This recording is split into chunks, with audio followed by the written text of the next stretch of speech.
Good morning, everyone. Thank you for joining my podcast number 7. Hope you're having a great start to your weekend. Very cold out there. It's winter, and I'm done with it. First off, I want to thank everyone for joining my podcast last week with the great Eddie Testa. I look forward to having more people on with me as my live discussions continue going forward. Gotten like 1,200 views of that already, which is fantastic. I thank Eddie for taking the time out of his busy schedule to come on and have some fun with me. And that's what it's about when I have people on with me. It's a discussion. I want them to relax as if we're in a living room and having a guy-to-guy type of talk, which is what it was all about. So hopefully every one of you enjoyed that. And that's what it's about with me, making sure that it's enjoyable to you and you find out some new information of the guests that I have on with me. It's not an interview. It's a discussion. And that's what these podcasts are about. It's about having a discussion as if you're sitting in one's living room and just talking and relaxing. And that's what it was all about last Sunday. And again, I thank you for viewing, watching, sharing it, and Eddie for coming on board with me. So let's get going so far with today's podcast. Let's start where we are a week away from the Super Bowl between the New England Patriots and Seattle Seahawks. I'm not too excited about the Super Bowl. Seattle's really good. New England's having a good year. You look at the teams that New England have played, and I don't like getting into that, but I have to. You got to look at, you're dealt the schedule you're dealt with, and you have to beat the teams that are on your schedule. I totally get that. So look at their schedule this year. They've beaten the NFC South teams, which no team had a winning record. They've beaten teams that are looking for new head coaches. They beat the Jets. And look at the playoffs. Look, as a fan, I like my teams in the playoffs playing tough teams. But, hey, look, they're going into the playoffs, and they've really had an easy path to the Super Bowl. A part of me thinks the Super Bowl could be a real blowout. The big thing is people are watching the bet. Your Super Bowl boxes. Have you gotten those boxes yet? They're going around offices where you fill in your name, you give them some money, and see if you can win some money at the end of the first quarter, end of the half, and the third quarter, and the end of the game. Everyone gets in those boxes for sure. And that's what it's about. Plus watching the commercials. And, don't want to get political here. People will watch the halftime Super Bowl show. Others will not, for whatever reason it may be. I'm not a big fan of Bad Bunny. Look, if you like it, kudos to you. If you don't, it's another story. We have choices at halftime. Of course, I'll watch beforehand the Puppy Bowl, which is absolutely awesome. I love the Puppy Bowl. It's really cool. Now, my question, do you think the 2-week time period from the conference championship games to the Super Bowl is too long of a wait for the Super Bowl? I know a few years ago they changed it and they went to a week between the Super Bowl and the conference championship. I think 2 weeks is a long time. I know eventually the NFL is looking to go to an 18-game schedule with 2 bye weeks. There's no doubt the NFL wants to somehow have a Super Bowl during President's Weekend. And I've always said, and who knows, I may be wrong here, that eventually you will see a Super Bowl, and it should be on a Saturday night. Think about it logically. Everybody has those Super Bowl parties on Sunday, or you go to an establishment that's having a Super Bowl party. How many people miss work the next day or go into work like, just a total mess?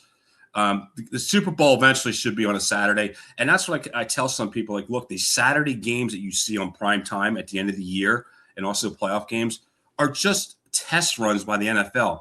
They want to see what type of ratings that they get on Saturday night games, because I'm telling you, eventually the Super Bowl will be on a Saturday. It will be on President's Weekend because the NFL will go to an 18-game schedule. So how many of you will be watching the halftime show next week with Bad Bunny? That's the question. It's so political right now with everything going on. It's just crazy. I mean, even watching some people that are, performing before the game that, I just wish the political side of all of us, and I'm guilty as anybody, that we would just all get along and basically vote and it's over with. You know what I mean?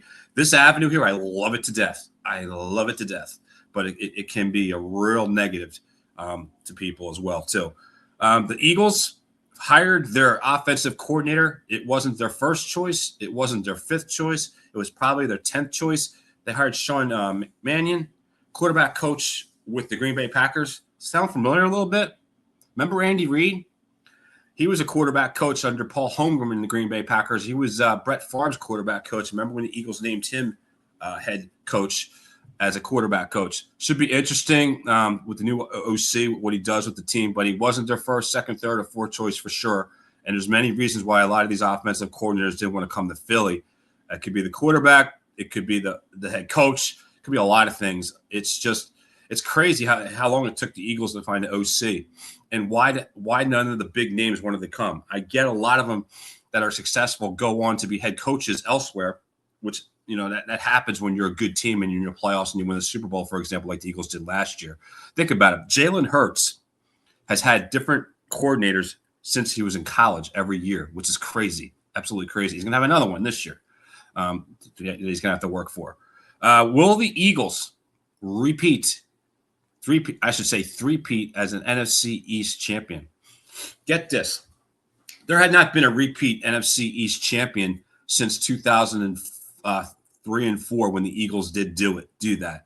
I don't think it's going to happen this year. And some of my friends that are New York Giant fans might like what I'm going to say here. I actually think the Giants are going to win the NFC East.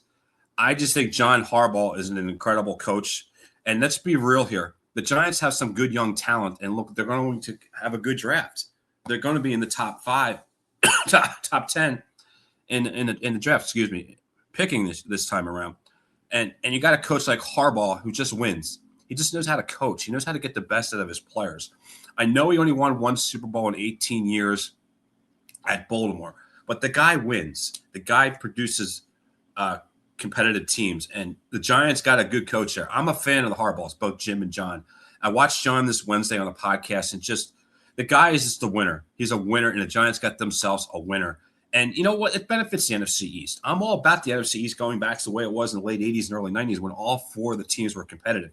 That's what makes football great in the NFC East. Think about it. The Eagles have been, the top team in that division the last 2 years, and it hasn't been close. Yes, Washington got to the conference championship last year, and we saw what the Eagles did to them in the NFC championship game last year. But I think it's important. The Giants got to be relevant again. They haven't been relevant in a long time. Yes, they made the playoffs in 2022. But that was the only playoffs they have made since they won the Super Bowl in 2012. The New York Giants being relevant is huge. I like competitive football. I like the NFC East being the way it was in the 80s and early 90s where all the teams are beating each other up. Classic NFC smash-mouth football, tough defenses, and just fantastic games. And the Giants are going to be better. And I truly believe, and you can mark it down here, I think the Giants win the NFC East next year. I'm going to put them right there. The Eagles – The path now is going to be hard, and it should be. Okay, it should be. The NFC East should be a lot better than it is. The Cowboys should get better. Washington should get better with the players that got injured. They'll get their star quarterback back. It should be interesting, the NFC East next year. And just John Harbaugh as head coach is going to make the Giants better. So let's talk about something that happened this week. It got a lot of people nationally got their feathers all ruffled and everything. Bill Belichick not making the Pro Football Hall of Fame. Look, we know the deal would happen, the cheating scandal that went on with New England. I think there was a lot of backdoor stuff going on there because they wanted Robert Kraft. Robert Kraft did not want to share the Hall of Fame podium with Bill Belichick.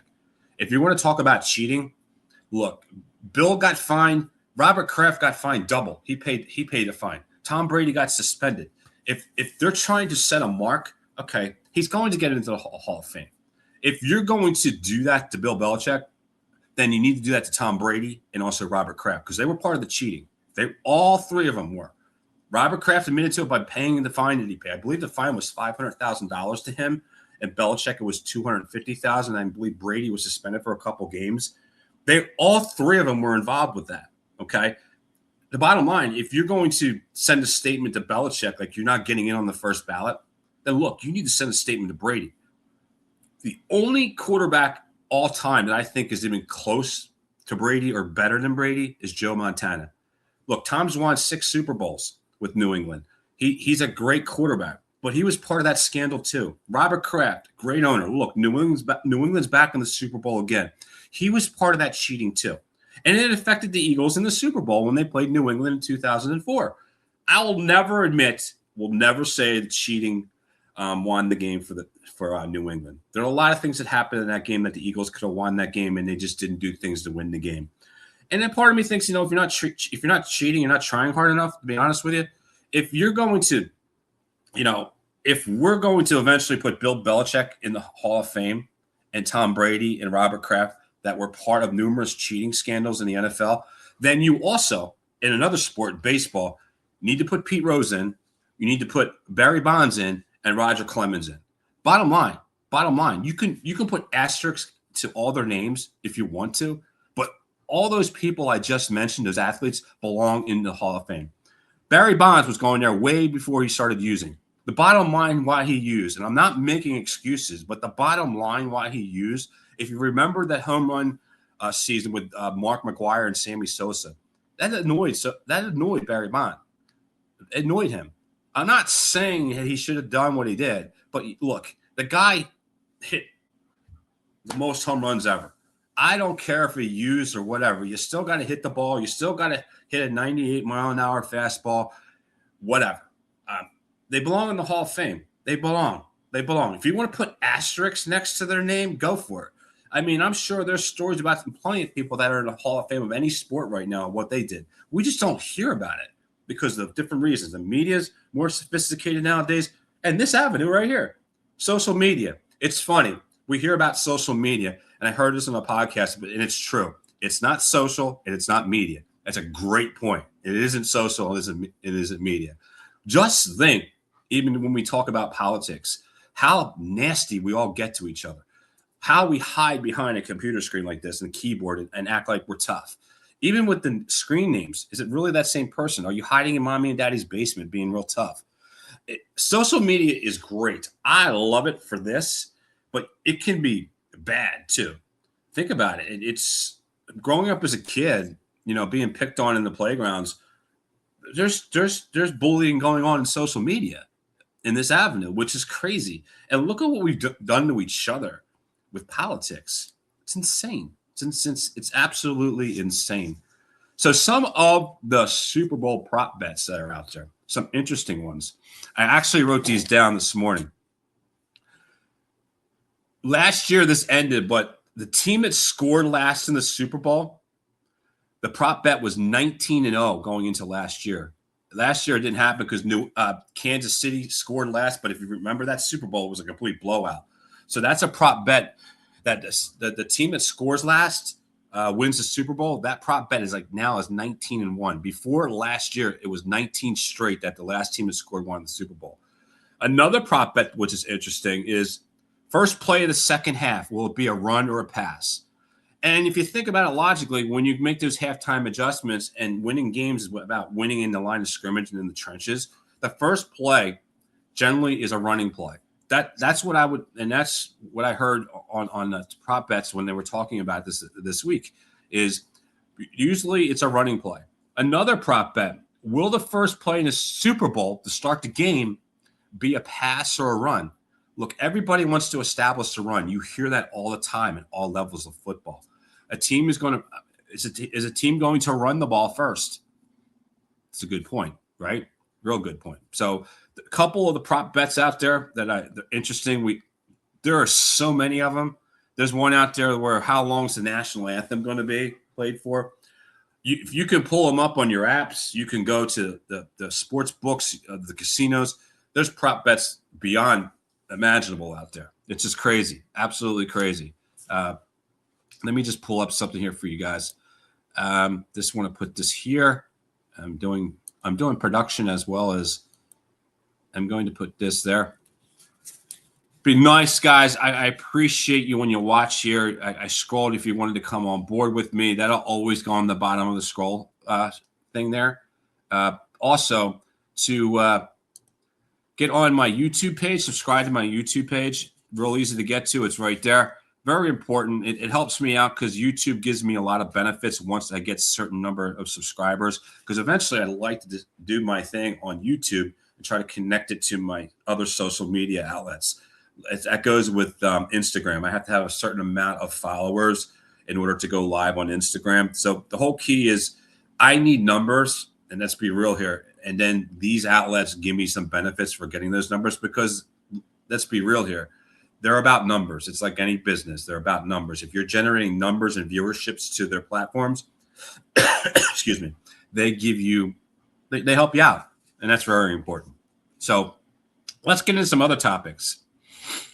One that's very big locally here, and I saw it on social media, and it caught my eye, and I wanted to talk about it with you guys. And if you know me pretty well, you know I'm about history and I'm a nostalgic type of guy. A big thing in Asbury Park is the Asbury Carousel building. There's rumors that they want to tear that down. Personally, I think they should restore it in some way. It has tremendous amount of history. Make it into whatever you want to make it into. Make it into a small venue of some sort. Make it into put a brand new carousel in there. Expand it, make it bigger with a carousel, and make it a music venue.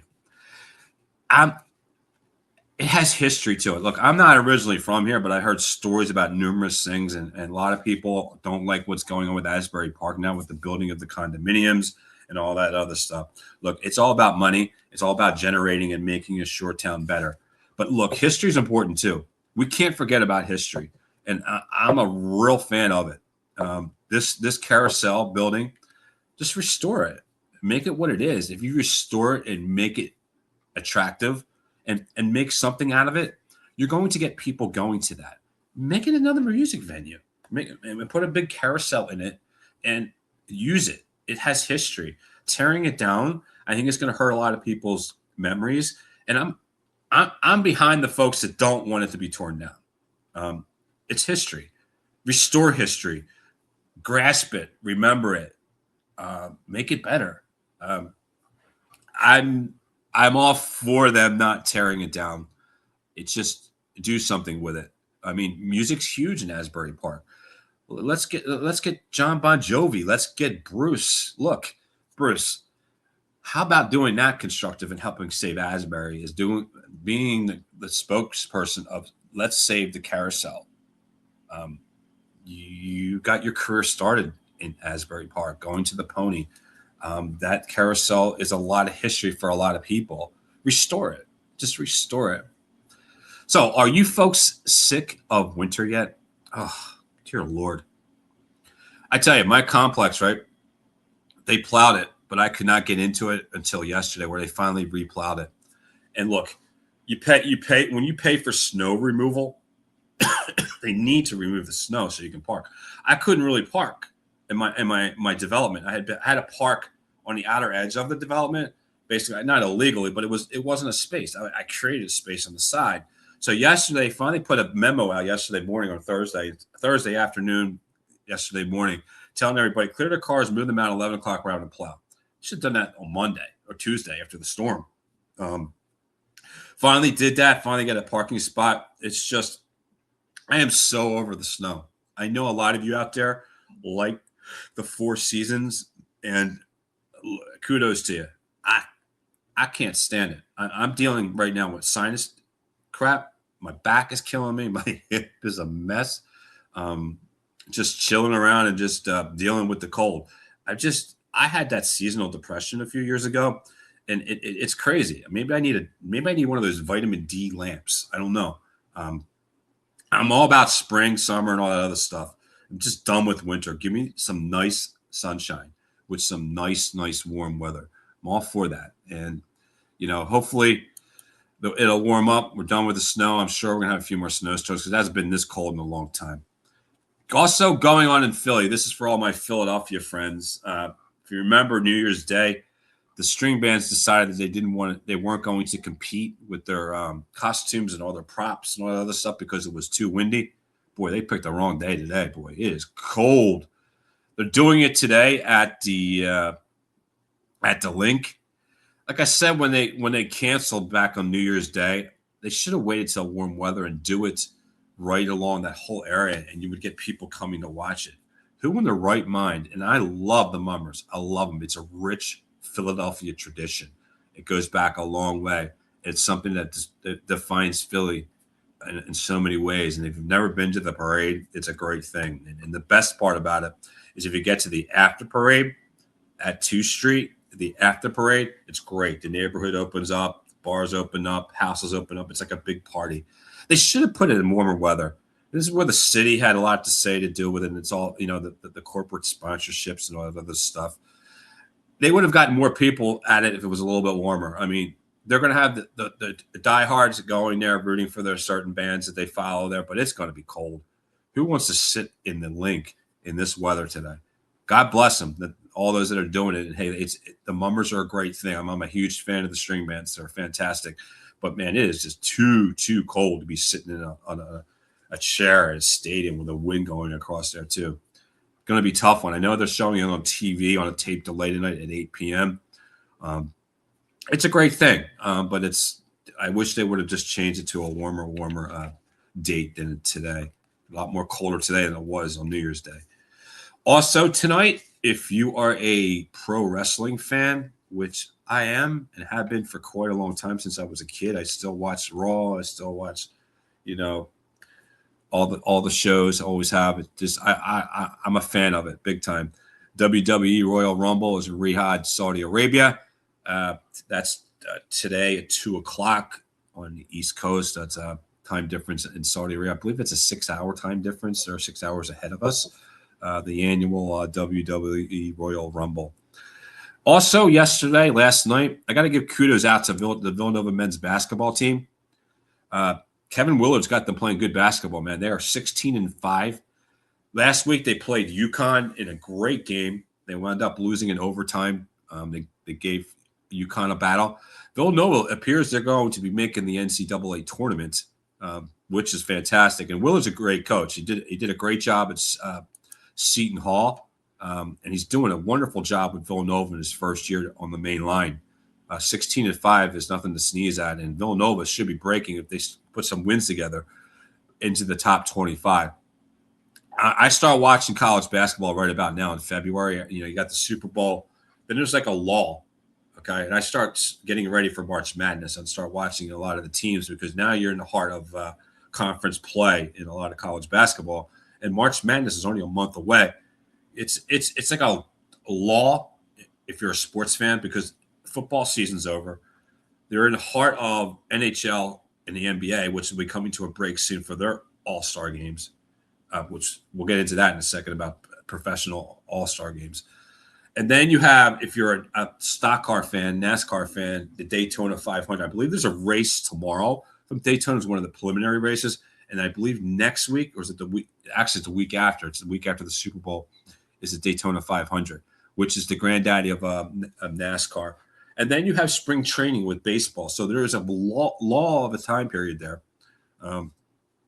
Just college basketball, I start watching now. So I get myself ready for March Madness. And it's interesting, some of the teams out there and some of the records. Arizona, Michigan, very good teams.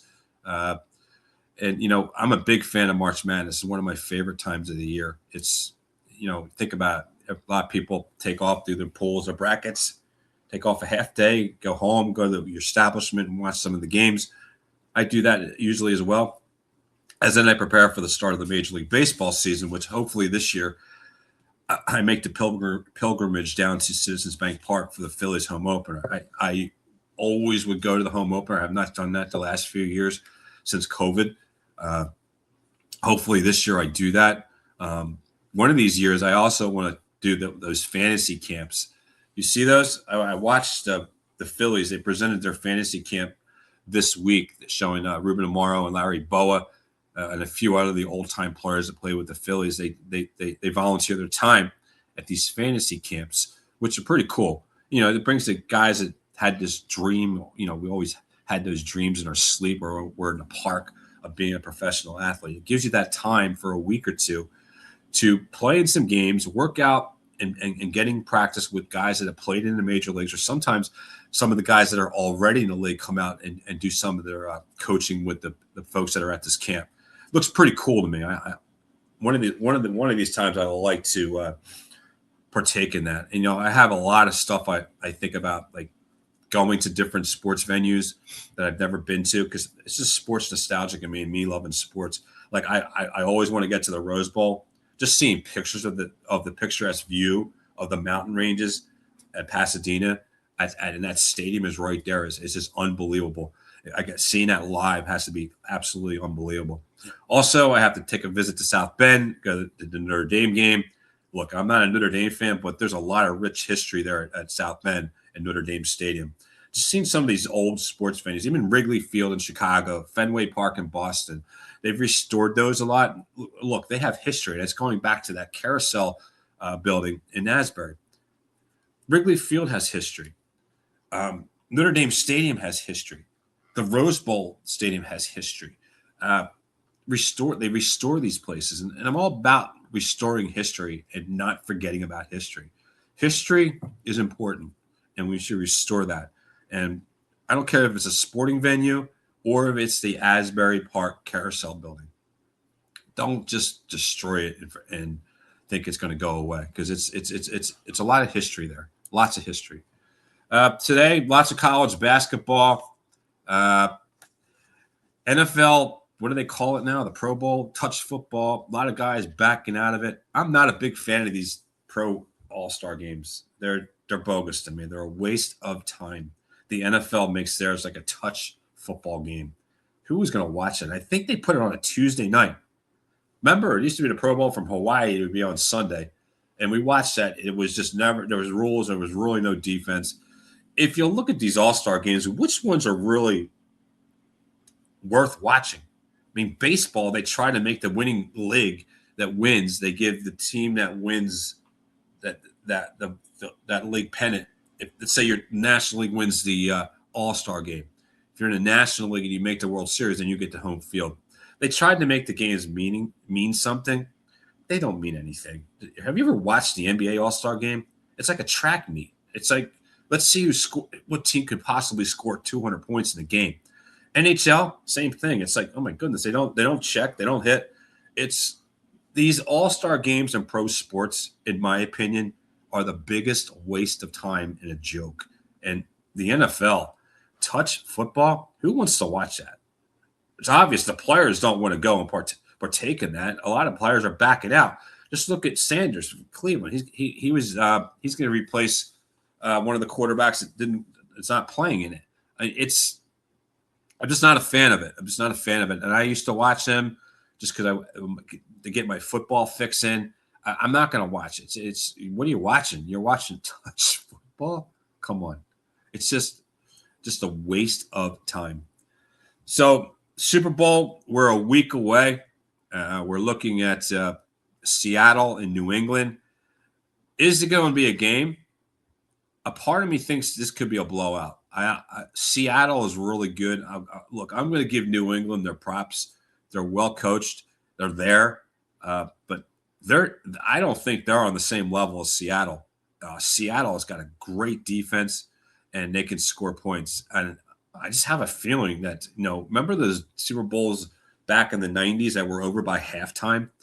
I think we might see one of these this time around too. I just don't see New England. And I know it's any given Sunday, anything can happen. I'm just looking at numbers here and looking at the teams that I've watched play. Like I said, New England's there. Give them their props. They got to the Super Bowl. But Seattle, just look at who they are. New York Jet fans have got to be like scratching their heads watching Sam Darnold, quarterback in Seattle, to the Super Bowl. Remember, he was the Jets' number one pick in the NFL draft. Then he went to Carolina. And then he went to Minnesota, I believe. And then he went to Seattle. He has done a complete 360 with his NFL career. He's had a great year with Seattle, and he has a chance of winning the Super Bowl with Seattle too. I believe they're a 4-point favorite. I looked at the spread. Let me see the spread here. 4.5. Seattle's a 4.5-point favorite in the Super Bowl. I would take Seattle with 4.5. I think that's a safe bet, taking Seattle. And any of the prop bets that I mentioned, there's so many of those prop bets. It's a degenerate's heaven on Super Bowl Sunday with the prop bets and everything. You can bet anything. Like I said, how long the national anthem is going to be, and there's some crazy stuff out there. I'm sure a lot of you could list some of them out to those of you that bet and are familiar with a lot of the props for the Super Bowl. So everyone, I want to thank you for watching my 7th podcast. Thank you for last week as well. I'm working on having another guest with me in February. I'm looking to have at least one in the very beginning of my podcast. Hopefully, once things start rocking and rolling, maybe 2 a month. Eventually, I'm looking for some ideas of come fall, utilizing my high school connections that I have back home to maybe doing some podcasts with maybe coaches, different things. I have a lot of different ideas that I'm going in my head here, but the big part is I've gotten some people that are interested in coming on with me. It's a matter of fitting it into their schedule, my schedule. And like I said in the beginning, whoever comes on with me, and this goes if you're watching right now, it's all about having fun, being relaxed, and I'm going to make you feel comfortable. I've done, and I don't call these interviews. I've done interviews. I've done my own show before when I was doing high school football. So I'm very comfortable with this. What I'm not comfortable with is what I'm learning is the technical aspects of podcasts. The technical parts are very important. Everyone thinks it's not. I mean, think about your radio talk show host. If the behind the people weren't there, then your talk show host wouldn't be successful. So I'm working a lot of this on my own. I have a producer, does a wonderful job, has a lot of this in their background and teaches me a little bit. I self-teach myself some of this technical aspects. This end of it for me is easy. I can sit here and talk all day long. I can ask numerous types of questions. I know what to ask. I know how to make people feel relaxed. And I'm glad that, many of you enjoyed last week's podcast with Eddie. And I so greatly appreciate that. And I look forward to giving you many more of those. And trust me, I prepare for those. I want them to be as entertaining as possible. Some of you might say they sound monotone. I want those of you, look, you can't make everybody happy when you do these things or whatever you do. Think about it. Think about a politician. Half the people hate him. Think about it, or her. A podcast, you could Google it and see what a podcast is. It's not like a radio show. You understand? I try to, you're having a discussion and you're going back and forth. It's kind of like being at a party or having someone over at your house and you're sitting on the living room couch and you're just talking and being relaxed. That's what it's about with me when I do these, when I have a guest. And that's my goal when I do these. Just to make that person feel comfortable, hear their stuff, have them discuss to me whatever we're talking about, and let it be enjoyable to a lot of you. Because I'm sure after you saw the podcast that I had with Eddie last week, you found out some things about him you didn't know, some of the stories, which was fantastic. And that's what these podcasts are supposed to be about. That's what I want them to be about. I want them to be enjoyable to the person that's on with me, enjoyable to me, and most importantly, enjoyable to you. So I want to thank you all for watching this podcast and also the one last week and the ones going forward. Always remember, I will have on the bottom of my screen when I do these shows is the stream so you can get on with me. At numerous other times, I'll have on this on my podcast is to subscribe to my YouTube page. I greatly appreciate you guys doing that. You can see all my past podcasts, including last week's podcast with Eddie, and any more that I have with guests will always be on my YouTube page. So again, guys, have a great weekend. Thank you again. I love you all. Bye.